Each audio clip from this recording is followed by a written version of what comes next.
السلام علیکم ورحمۃ اللہ وبرکاتہ۔ محترم بھائی علی کا جی، سفر میں نماز اثر قضا ہو گئی، مغرب ٹائم گھر آ کر مغرب کے بعد اثر جو قضا ہو گئی تھی سفر میں، اس کو قصر کر کے ادا کرنا ہے یا پوری پڑھنی ہے؟ محترم بھائی، جو سفر والی نماز ہوتی ہے وہ سفر کے دوران ہی، یعنی دوران سفر بندہ قصر کرتا ہے۔ جب وہ اپنی منزل پہ پہنچ جائے، اپنے گھر پہنچ جائے، تو پھر اس کو وہ نماز پوری ہی پڑھنی پڑے گی، چاہے وہ سفر میں ہی رہی ہے، کیونکہ اب وہ اپنے گھر آ چکا ہے۔ تو قصر نماز کرنا یہ سفر میں ہے، جبکہ بندہ گھر پہنچ چکا ہو تو پھر وہ نماز جو رہ گئی ہے اس کو وہ پورا ہی ادا کرے گا، پوری نماز پڑھے گا، قصر نہیں کرے گا۔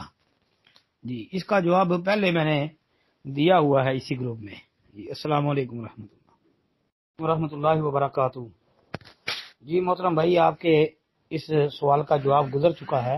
بس اتنی بات یاد رکھیں کہ یہ نہ آپ کہیں کہ گھر آ کے قضا پڑھنی ہے یا 4 رکعتیں پوری پڑھنی ہے، قضا نہیں، یہ کہیں کہ قصر پڑھنی ہے کہ پوری پڑھنی ہے۔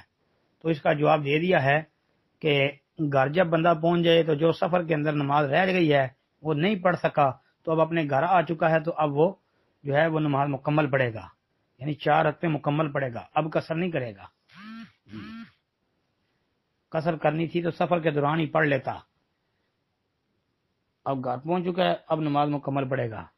یہ جواب پہلے ہو چکا ہے، لیکن صرف یہ اصلاح کرنی تھی کہ یہ نہ لفظ بولیں کہ قضا کرنی ہے یا 4 رکعتیں پوری پڑھنی ہے، یہ کہیں کہ بھائی 4 رکعتیں پوری پڑھنی ہے یا قصر کرنی ہے۔ السلام علیکم ورحمۃ اللہ۔